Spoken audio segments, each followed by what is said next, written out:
ಕಾರಣಗಳಿಗಾಗಿ ತಪ್ಪಿತಸ್ಥರಾಗಿರಲಿ, ಯಾರತ್ತೇ ಮನೆಯಾಗಲಿ ಆಸ್ತಿಯನ್ನು ನೆಲಸಮ ಮಾಡಬಾರ್ದು.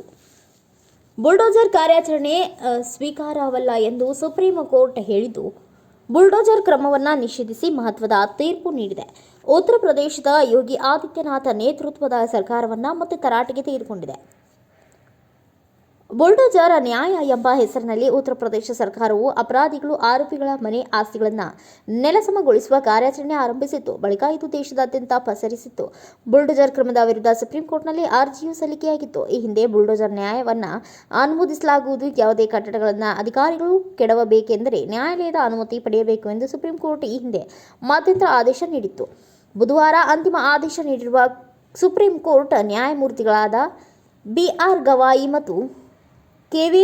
ವಿಶ್ವನಾಥ್ ಅವರ ನ್ಯಾಯಪೀಠವು ಬುಲ್ಡೋಜರ್ ನ್ಯಾಯ ಸ್ವೀಕಾರಾರ್ಹವಲ್ಲ ಎಂದು ಹೇಳಿದೆ. ಬುಲ್ಡೋಜರ್ ಕ್ರಮವನ್ನು ನಿಷೇಧಿಸಿದೆ.